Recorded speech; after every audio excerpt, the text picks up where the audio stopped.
S99 news కి స్వాగతం. బులెటిన్ల ముందుగా హెడ్లైన్స్ చూద్దాం. రుణమాఫీ మోసంపై రేవంత్ రెడ్డికి BRS working president KTR BRS దమ్మున్న సవాల్. సీతారామ లిఫ్ట్ ఇరిగేషన్ ప్రాజెక్టు ప్రారంభోత్సవంలో ముఖ్యమంత్రి రేవంత్ రెడ్డి. రేవంత్ రెడ్డి పరిపాలనలో ప్లాప్ తొండి చేయడంలో తోపు, బూతులు తిట్టడంలో టాప్ హరీష్ రావు.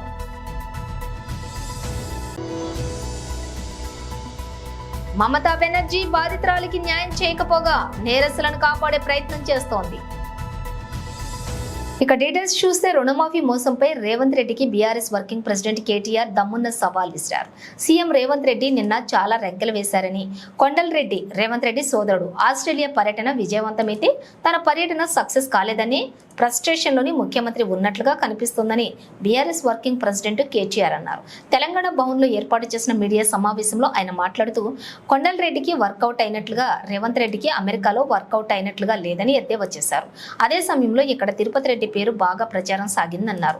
తన కుటుంబ సభ్యులు దూసుకు వెళ్తున్నారనే బాధ రేవంత్ రెడ్డిలో ఉందా, లేక తాను తెలంగాణలో లేని సమయంలో బట్టి విక్రమార్క బాగా తిరిగారనే ఆందోళన ఉందా, లేక అధిష్టానం ఏమైనా అంటుందనే బాధ ఉందా అనేది అర్థం కావటం లేదన్నారు. ఫ్రస్ట్రేషన్లోని ఏదో మాట్లాడుతున్నారని విమర్శించారు. నిజంగానే నువ్వు చెప్పిన మాటల్లో ఒక్క 1% నిజం ఉన్నా నీ నియోజకవర్గానికే పోదాం రా. సెక్యూరిటీ లేకుండా, భద్రత లేకుండా రా. మీడియాని తీసుకొని పోదాం. మీడియాని తీసుకొని మంచిగా లైవ్ టెలికాస్ట్ కిట్లను తీసుకొని పోదాం. నీ కాన్స్టిట్యున్సీకి పోదాం. ఊరు కూడా నీ ఇష్టం, మండలి నీ ఇష్టం, ఊరు నీ ఇష్టం. రైతు వేదికలు కట్టిండు కేసీఆర్, మంచిగా రైతులను కూర్చోబెట్టు. ఒక్క రైతు వేదికలో నన్న రైతులు కనుక 100% రుణమాఫీ అయిందంటే నేను అక్కడే నా రాజీనామా పత్రం స్పీకర్ గారికి పంపిస్తా. రాజకీయం వదిలేసి శాశ్వతంగా ఇంట్లో కూర్చుంటా. ఒక్క ఊర్లో, ఏదన్నా ఒక్క ఊర్లో చెప్పిస్తావా? నువ్వు చెప్పిన దానిలో వాస్తవం ఉందా? నువ్వు చెప్పిన లెక్క ప్రకారం రైతులు రుణమాఫీ జరిగిన విషయం వాస్తవమే అయితే కొడంగల్లో ఏ ఊరో నువ్వే డిసైడ్ చేయి, పోదాం. కేవలం కొడంగలే కాదు, మేము వదిలిపెడతా అనుకుంటున్నామేమో. మా నాయకులందరికీ నేను ఈరోజు పిలిపిస్తా ఉన్నా ఈ పత్రికా సమావేశం ద్వారా. రాష్ట్రంలోని ప్రతి నియోజకవర్గంలో మేము చాలా ఊర్లు తిరుగుతాం ఇప్పటి నుంచి.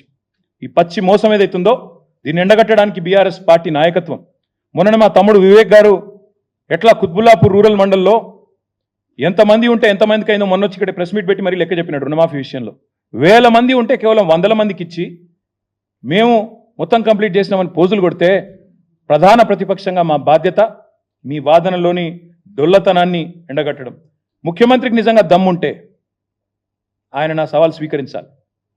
Let him accept this challenge. Kodangal పోదాం, లేదా నీ ఇష్టం ఉమ్మడి పాలమూరు ఏ కాన్స్టిట్యున్సీకైనా పోదాం, నీ ఇష్టం. సొంత ఊరు కొండారెడ్డిపల్లికైనా పోదాం. ఆ ఊళ్ళో అయినా 100% రుణమాఫీ అయిందా నువ్వు రుజువు చేయి.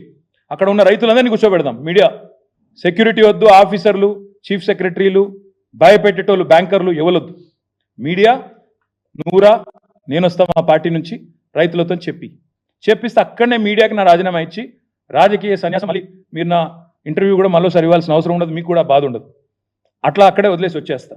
సీతారామ లిఫ్ట్ ఇరిగేషన్ ప్రాజెక్టు ప్రారంభోత్సవంలో ముఖ్యమంత్రి రేవంత్ రెడ్డి. మీకందరికీ మనస్ఫూర్తిగా అభినందనలు తెలియజేస్తున్నా. మీడియా మిత్రులారా,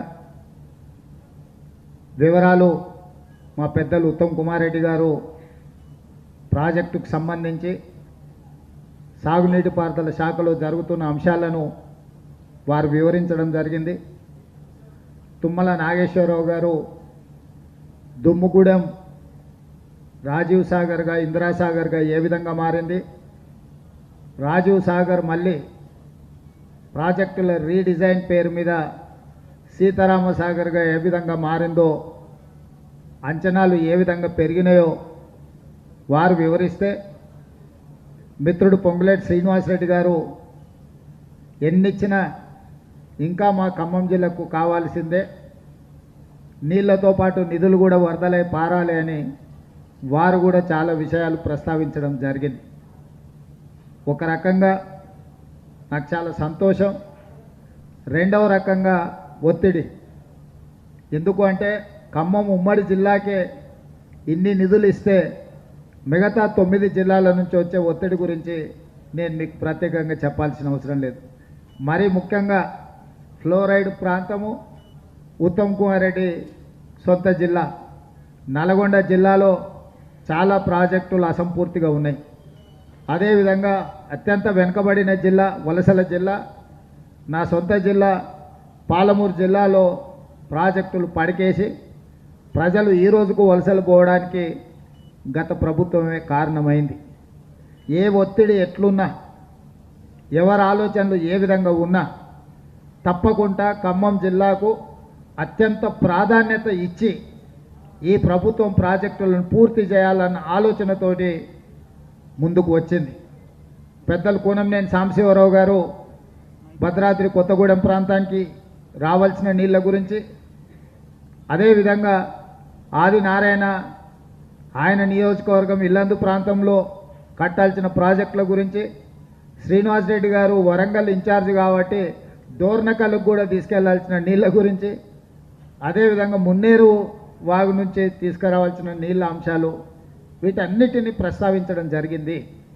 సరే, మా ఎమ్మెల్యేలు మా మంత్రులు మమ్మల్ని విశ్వసించిన వాళ్ళు మమ్మల్ని అడగడం ఒక రకమైతే 10 సంవత్సరాల అధికారంలో ఉండి 10 సంవత్సరాలు ప్రాజెక్టుల మీద 1,80,000 కోట్ల రూపాయలు ఖర్చు పెట్టిన చంద్రశేఖరరావు, హరీష్ రావు గారిని ఆయన సొంత పార్టీ ఎమ్మెల్యేలు కూడా మాకు నీళ్లు కావాలని అడగలే.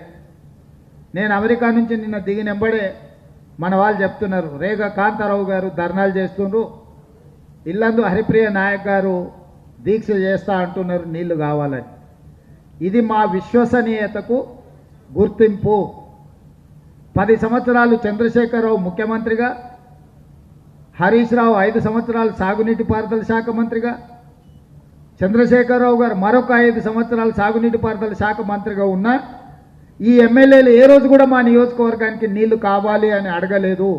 ఎందుకు అంటే చంద్రశేఖరరావు ఆయన అల్లుడు బోగస్ మాటలు చెప్తారు, అంచనాలు పెంచుతారు, నిధులు మెక్కుతారు తప్ప శనగలు తిని చేతులు కడుక్కున్నట్టు దోపిడీకి పాల్పడతారన్న ఆలోచనతోటి ఈ మాజీ ఎమ్మెల్యేలు వాళ్ళని ఎప్పుడు అడగలే. ఎందుకంటే వాళ్ళని అడిగినా చెయ్యరు. వాళ్ళ ఆలోచన ఎంతసేపు ఉన్న నీళ్లు కాదు, నిధుల మీదనే. పెద్దలు చెప్పినట్టు చిత్తం శివుడి మీద, భక్తి చెప్పుల మీద అని చెప్పినట్టుగా దొంగ గుడిలోకి వచ్చినా దేవుడిని మొక్కుతున్నట్టున్నా బయట కొత్త కొత్త చెప్పులు ఎవరెవరు ఉన్నాయో అవి ఎప్పుడు ఎత్తుకుపోవాలని ఆలోచన చేస్తుంటాడట. అదేవిధంగా చంద్రశేఖరరావు గారు, హరీష్ రావు గారు ఏ ప్రాజెక్టులను రీడిజైనింగ్ చేయాలన్నా ఏ విధంగా దీంట్లో దోపిడీకి పాల్పడవచ్చు, 1000 కోట్లు సంపాదించుకోవచ్చు అన్న ఆలోచనే తప్ప ఏ విధంగా త్వరగా ఈ ప్రాజెక్టులను పూర్తి చేయాలి, ఆయా ప్రాంతాలకు నీళ్లు ఇవ్వాలి అన్న ఆలోచన ఎప్పుడు చేసిన పాపాన బోలే. ఇవాళ మేము అధికారంలోకి వచ్చిన వెంబడే ఖమ్మం జిల్లాకు వచ్చినప్పుడు ఇందిరమ్మ ఇండ్ల ప్రారంభోత్సవ కార్యక్రమం ఏర్పాటు చేసుకున్నప్పుడు ఖమ్మం జిల్లా సాగునీటి ప్రాజెక్టుల మీద ప్రత్యేకంగా సమావేశాన్ని ఏర్పాటు చేసినాం, సమీక్ష చేసినాం. ఆ రోజు అసలు ఈ ప్రాజెక్టులు ఏంది, పరిస్థితి ఏంది, ఎక్కడ ఉన్నది, ఏ మేరకు పనులు జరిగినాయి, ఏ విధంగా ముందుకు వెళ్ళాలి అని ప్రత్యేకంగా ఖమ్మం జిల్లా ప్రాజెక్టుల మీద మేము ఆ రోజు చర్చించడం జరిగింది. ఆ రోజు మొట్టమొదట తుమ్మల నాగేశ్వరరావు గారి అంశాన్ని ప్రస్తావిస్తే బట్టి విక్రమార్క గారు ఇంకా లోతుగా విశ్లేషించి తక్కువ ఖర్చుతో ఎంబడే 6 నెలలు తిరిగే లోపల 1,20,000 ఎకరాలకు నీళ్ళు ఇవ్వచ్చు. ఖమ్మం జిల్లా ఎప్పుడు కృష్ణానది జలాల మీద, Nagarjuna Sagar left bank canal మీదనే ఆధారపడుతున్నాము. ఆల్రెడీ కృష్ణానది మీద ప్రాజెక్టులు, అదేవిధంగా ఆయకట్టు సమస్యలు, నీళ్ల సమస్యలు. రేవంత్ రెడ్డి పరిపాలనలో ప్లాపు, తొండి చేయడంలో తోపు, బూతులు తిట్టడంలో టాపు హరీష్ రావు. 2 విషయాల్లో రేవంత్ రెడ్డి టాప్. తొండి చేయడంలో తోపు, బూతులు తిట్టడంలో టాపు. ఇంట్లో మాత్రం ఆయన దాటుడు లేడు. పరిపాలనలో ఫ్లాపు, తొండి చేయడంలో తోపు, బూతులు తిట్టడంలో టాపు. ఇంట్లో మాత్రం ఎవరికి అనుమానం ఉండాల్సినటువంటి అవసరం. కోల్కతా ఆర్జీకేఆర్ మెడికల్ కాలేజీలో సభ్య సమాజం సిగ్గుపడేలా ఓ మహిళా డాక్టర్పై జరిగిన దారుణాన్ని మమతా బెనర్జీ ప్రభుత్వం కప్పిపెట్టి నేరస్తుల్ని కాపాడే ప్రయత్నం చేస్తోంది.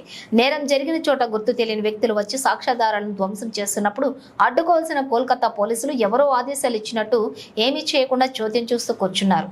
బీజేపీ జాతీయ అధికార ప్రతినిధి Shri Pradeep. RG Kar medical college में ममता बनर्जी के प्रशासन ने एविडेंस को तहस नहस करने का प्रयास किया। इस पर कलकत्ता हाईकोर्ट ने ये माना कि ममता बनर्जी का प्रशासन रेप विक्टिम बलात्कार की पीड़िता के साथ नहीं खड़ा था, परंतु वो एविडेंस को तहस नहस करने का प्रयास कर रहा था। मित्रों, जब ये जांच सीबीआई को सौंपी गई, उसके कुछ ही घंटों बाद which is the intervening night of the 14th and the 15th, आप सभी ने देखा कि कैसे एक भीड़ एक प्री मेडिटेटेड तरीके से आरजी कार मेडिकल कॉलेज को वैंडलाइज करने के लिए आगे बढ़े। वहां पे ममता बनर्जी के प्रशासन के पुलिस वाले मूर्ख दर्शक बने हुए देख रहे थे। They were standing there as lame ducks as a group of vandalized men ensured that the RG car medical college is completely vandalized. కోల్కతాలో పీజీ వైద్య విద్యార్థినిపై జరిగిన అఘాయిత్యంను ఖండిస్తూ కొత్తపేటలోని ఓజోన్ ఆసుపత్రి ముందు డాక్టర్స్ నిరసన వ్యక్తం చేశారు. ఓపీ సేవలను నిలిపివేసి ఆసుపత్రి గేటు ముందు బైఠాయించి ధర్నా చేశారు. ఈ సందర్భంగా డాక్టర్లు మాట్లాడుతూ ఈ ఘటనపై ప్రభుత్వం కఠిన చర్యలు తీసుకోవాలన్నారు. డాక్టర్స్ పై జరిగే దాడులను అరికట్టేందుకు ప్రభుత్వాలు ప్రత్యేక చట్టాలను తీసుకురావాలన్నారు. నిందితులను కఠినంగా శిక్షించి ఆ కుటుంబానికి న్యాయం చేయాలని డిమాండ్ చేశారు. కరోనా కష్టకాలంలో డాక్టర్స్ తమ ప్రాణాలను కూడా లెక్క చేయకుండా ఏ స్థాయిలో పనిచేశారో గుర్తు చేసుకోవాలని అన్నారు. వైద్యులు లేని సమాజాన్ని ఒక్కసారి గుర్తు చేసుకోవాలన్నారు. మైనంపల్లి హనుమంతరావు ఫ్రస్ట్రేషన్లు ఉన్నాడు కావచ్చు, ఎలక్షన్స్ ఓడిపోయిండని. ఎన్నిక ఓడిపోయిండు, ఆయనకి ఏదైనా పదవి కావాలంటే అడగొచ్చు. ముందే అక్కడ ఏమైపోయిందంటే ఇప్పుడు ఎంపీ టికెట్ల కోసం కుటుంబాల రేసులు ఉన్నాయి. బట్టి విక్రమార్క గారు సతీమణి, బట్టి విక్రమార్క గారి సోదరులు, పొంగులేటి శ్రీనివాసరెడ్డి గారి తమ్ముడు, ముఖ్యమంత్రి గారి తమ్ముడు, జానారెడ్డి గారి పెద్ద కొడుకు. ఇది అయ్యేసరికి ఇప్పుడు మైనంపల్లి హనుమంతరావు వెనుకబడుతున్నా కావచ్చు అని ఆయన ప్రెస్ మీట్లు. పోనీ ప్రెస్ మీట్ పెడితే ఇట్లాంటి కేడీల గురించి ఇవేమన్నా మాట్లాడతారా అంటే అది కాదు. హరీష్ రావు గారిని తిడితే న్యూస్లోకి వస్తాం, కేటీఆర్ గారిని తిడితే న్యూస్లోకి వస్తాం. కేటీఆర్ గారికి కేవలం ఇంగ్లీషే వచ్చంట, సబ్జెక్ట్ రాదంట. మైనంపల్లి హనుమంతరావు ఎంత కన్ఫ్యూజ్డ్ మనిషి అంటే ఒకసారి ఆయన ఎన్నికల అఫిడవిట్ లో BBA డిగ్రీ అని పెడతాడు, ఇంకోసారి మళ్ళా ఇంటర్మీడియట్ అని పెడతాడు. అరే పోనీ డిగ్రీయా ఇంటర్మీడియటా అని అడిగితే ఎందుకు వచ్చిన పంచాయతీ అని ఈసారి ఎన్నికల అఫిడవిట్ లో ఏ డిగ్రీ పెట్టలేదు, ఇంటర్మీడియట్ పెట్టలేదు, డిగ్రీ పెట్టలేదు. ఇంతకు ఏం చదువుకున్నాడో తెలియదు. గట్లాంటి వ్యక్తి కేటీఆర్ గారి చదువు గురించి మాట్లాడొచ్చునా? వాళ్ళ కొడుకు డాక్టర్ అనుకుంటా, ఒరిజినల్ డాక్టరో ఏం డాక్టరో మాకు తెలియదు. ట్రీట్మెంట్ ఇవ్వాలి మైనంపల్లి హనుమంతరావు అనే వ్యక్తికి అవసరం. ఎందుకు అంటే అదే భాష మేము మాట్లాడొచ్చు. రేవంత్ రెడ్డి మాట్లాడే భాష అది మాట్లాడినందుకే ఏమైంది? బాల్క సుమన్ గారు సమాధానం చెప్పగానే కథం కేసు. గింత పిరికి వల్ల గారి హరీష్ రావు గారి స్థాయే కాదు, మాట్లాడకపోయినా మాట్లాడి ఆ జీవన్ రెడ్డి గారు, ఈ మైనంపల్లి హనుమంతరావు గారు అంటే ఎక్కడ వెనుకబడిపోతుర్రో, ఏమన్నా ఎమ్మెల్సీలు కావాలనో, ఏమన్నా నామినేటెడ్ పదవులు కావాలనో, ఏమన్నా మంత్రి పదవులు కావాలనో దానికోసం వార్తల్లో ఉండాలి, రేవంత్ రెడ్డి గారి దృష్టిలో ఉండాలనే ఇవాళ ఈ స్టంటులు చేస్తున్నారు. మేము మైనంపల్లి హనుమంతరావుకు వార్నింగ్ ఇస్తున్నాం. నీకు దమ్ముంటే ఒక్కొనివి తిరుగు, ఒక్కొనివి పో. ఎవరి మీద దాడి చేస్తావో, ఎవరి మీద మాట్లాడతావో, ఎవరి మీద సవాళ్ళు ఇస్తున్నావో ఒక్కొని మీద పో. కిరాయి గుండాలో ఎందుకు తెలుసా? హరీష్ రావు గారు, కేటీఆర్ గారు నీ భాష అస్సలు మాట్లాడరు, నీకు స్పందించరు. నువ్వు పొరుగు దండాలు వేసినా, తల కిందికి వేసి కాళ్ళు పైనకి వేసుకున్నా కూడా నిన్ను వాల్యూ ఇయ్యరు వాళ్ళు, నీ మీద స్పందించరు. ఎందుకు టైం వేస్ట్ చేస్తున్నావు? మీడియా టైం వేస్ట్, అందరి టైం వేస్ట్. నువ్వు నిజంగా ఏమన్నా కావాలి, నీకు ఏమైనా పదవులు కావాలంటే పో, రేవంత్ రెడ్డి కాలు మొక్కుతావో, సోనియా గాంధీ గారు కాలు మొక్కుతావో, రాహుల్ గాంధీ గారు కాలు మొక్కుతావో అట్లా తెచ్చుకో పదవులు. ఉట్టిగానే అరిసి, ఉట్టిగానే బూతులు మాట్లాడి మళ్ళా తర్వాత మేమేమన్నా మాట్లాడితే రిటర్న్లో మేమేమన్నా. జల్సాలకు అలవాటు పడి బైక్ దొంగతనాలకు పాల్పడుతున్న ఒకే కుటుంబానికి చెందిన వ్యక్తులను అరెస్టు చేసిన ఓయూ పోలీసులు. అబ్దుల్ సమద్, సాహేరా భార్యాభర్తలు తన కొడుకుతో కలిసి బైక్ దొంగతనాలకు పాల్పడుతూ బైక్లను జల్సా చేస్తున్నారు. ఈస్ట్ జోన్ ఏసీపీ జగన్ ఆధ్వర్యంలో సీసీ కెమెరాల ఆధారంగా అబ్దుల్ సమద్, రాము, రాజేష్లను అరెస్ట్ చేసి వారి వద్ద నుంచి 11 బైక్లను స్వాధీనం చేసుకున్నామన్నారు. అబ్దుల్ సమద్ భార్య సాహేరా కోసం ఒక క్రైమ్ టీం కూడా వెతుకుతుందని, ఆమెను కూడా అరెస్ట్ చేస్తామని అన్నారు.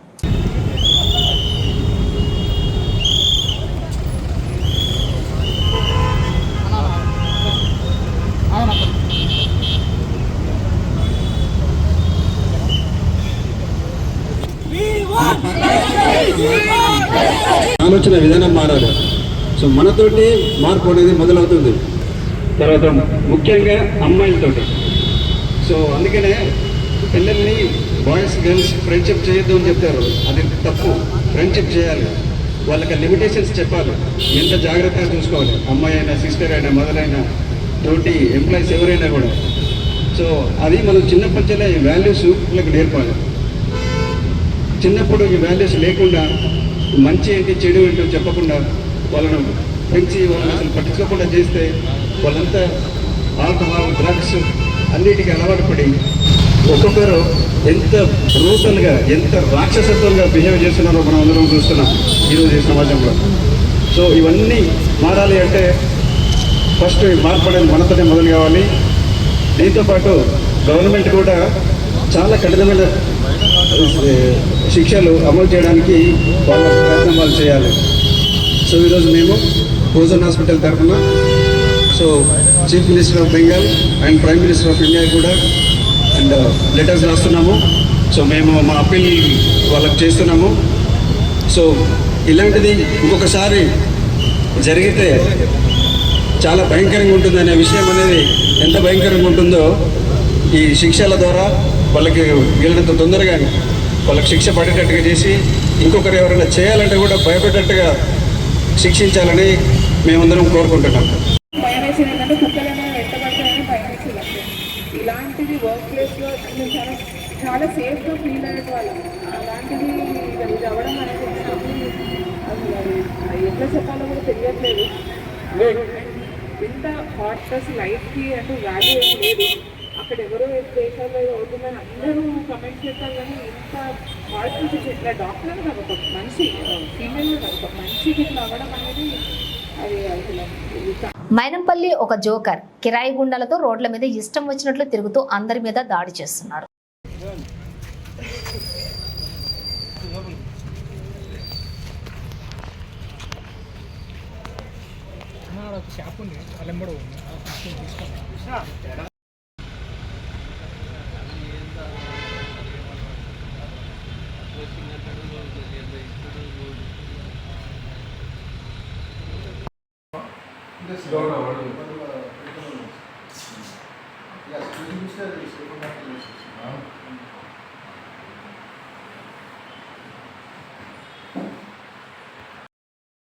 నేను నోరు జారి ఒక మాట అన్నాను. దానికి ముందుకొచ్చి మా అక్క చెల్లెమ్మలను క్షమించమని అడిగాను.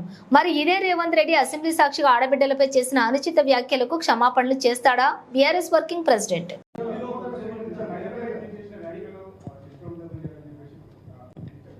నేను యథాలాపంగా నిన్న మాట్లాడుతూ ఒక మాట అన్నాను. నేను దానికి ఆల్రెడీ మా సోదరీమణులందరికీ నేను క్షమించమని కూడా అడిగినాను. కాబట్టి నేను ముందుకు వచ్చి ఆ మాట చెప్పినాను. నేను మరి రేవంత్ రెడ్డి గారిని అడుగుతాను, మీరు మాట్లాడిన పనికిమాల మాట సవితక్క గురించి కానీ, సునీతక్క గురించి కానీ, కోవ లక్ష్మక్క గురించి కానీ మీకు ఆ ఇంగితం కానీ సంస్కారం కానీ ఉందా? నేను నిన్న యథాలాపంగా నోరు జారాను, మాట్లాడాను. ఎస్, ఐ అగ్రీ అన్నాను. హుందాగా మా చెల్లెల్ని, మా అక్కల్ని మాట ఏదైతే మాట్లాడాను దానికి క్షమాపణ అడిగాను. నీకు ఆ సంస్కారం ఉందా? ఉంటే చెప్పు. సీతారామ లిఫ్ట్ ఇరిగేషన్ ప్రాజెక్టు ప్రారంభోత్సవంలో ముఖ్యమంత్రి రేవంత్ రెడ్డి. మీకందరికీ మనస్ఫూర్తిగా అభినందనలు తెలియజేస్తున్నా. మీడియా మిత్రులారా, వివరాలు మా పెద్దలు ఉత్తమ్ కుమార్ రెడ్డి గారు ప్రాజెక్టుకు సంబంధించి సాగునీటి పారుదల శాఖలో జరుగుతున్న అంశాలను వారు వివరించడం జరిగింది. తుమ్మల నాగేశ్వరరావు గారు దుమ్ముగూడెం రాజీవ్ సాగర్గా, ఇందిరాసాగర్గా ఏ విధంగా మారింది, రాజీవ్ సాగర్ మళ్ళీ ప్రాజెక్టుల రీడిజైన్ పేరు మీద సీతారామ సాగర్గా ఏ విధంగా మారిందో, అంచనాలు ఏ విధంగా పెరిగినాయో వారు వివరిస్తే, మిత్రుడు పొంగులేటి శ్రీనివాసరెడ్డి గారు ఎన్నిచ్చినా ఇంకా మా ఖమ్మం జిల్లాకు కావాల్సిందే, నీళ్లతో పాటు నిధులు కూడా వరదలై పారాలి అని వారు కూడా చాలా విషయాలు ప్రస్తావించడం జరిగింది. ఒక రకంగా నాకు చాలా సంతోషం, రెండవ రకంగా ఒత్తిడి. ఎందుకు అంటే ఖమ్మం ఉమ్మడి జిల్లాకే ఇన్ని నిధులు ఇస్తే మిగతా 9 జిల్లాల నుంచి వచ్చే ఒత్తిడి గురించి నేను మీకు ప్రత్యేకంగా చెప్పాల్సిన అవసరం లేదు. మరీ ముఖ్యంగా ఫ్లోరైడ్ ప్రాంతము ఉత్తమ్ కుమార్ రెడ్డి సొంత జిల్లా నల్గొండ జిల్లాలో చాలా ప్రాజెక్టులు అసంపూర్తిగా ఉన్నాయి. అదేవిధంగా అత్యంత వెనుకబడిన జిల్లా వలసల జిల్లా నా సొంత జిల్లా పాలమూరు జిల్లాలో ప్రాజెక్టులు పడికేసి ప్రజలు ఈ రోజుకు వలసలు పోవడానికి గత ప్రభుత్వమే కారణమైంది.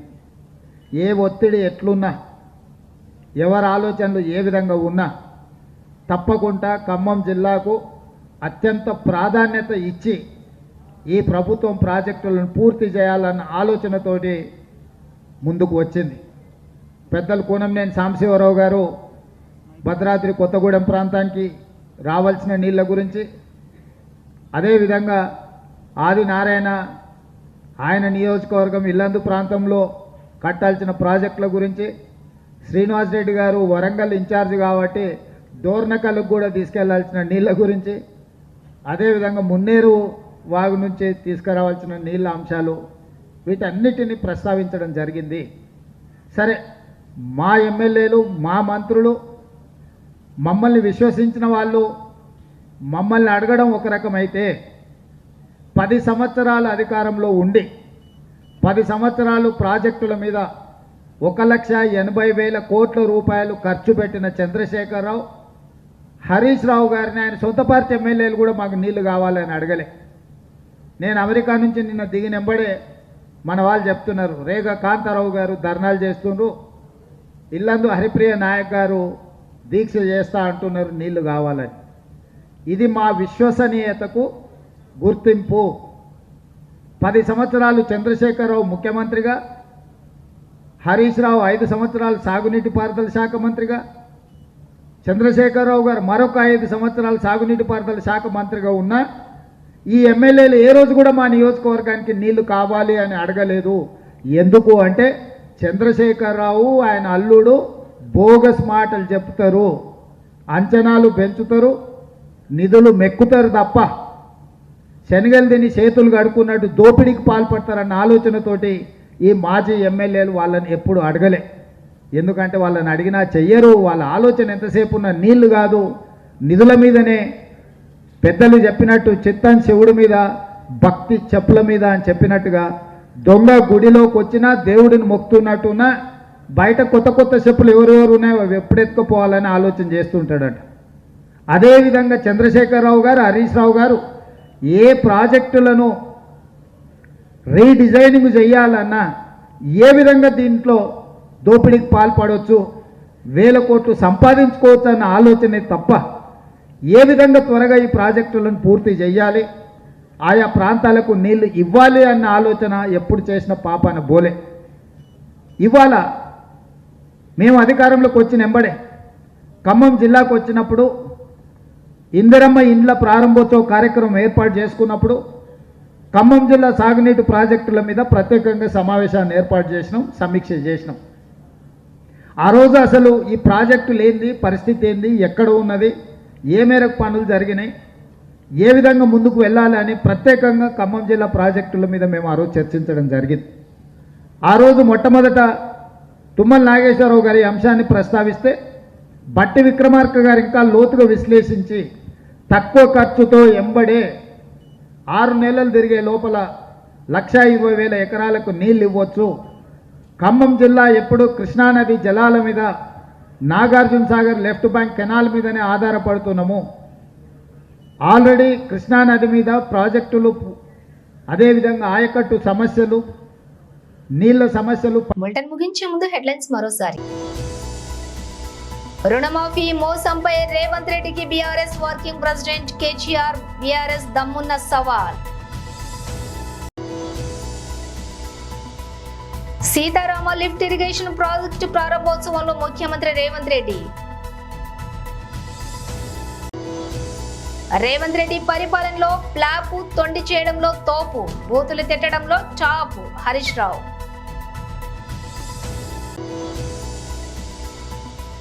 మమతా బెనర్జీ బాధితురాలికి న్యాయం చేయకపోగా నేరస్తులను కాపాడే ప్రయత్నం చేస్తోంది. ఇవి బులెటిన్ విశేషాలు. మరో బులెటిన్తో మళ్ళీ కలుద్దాం.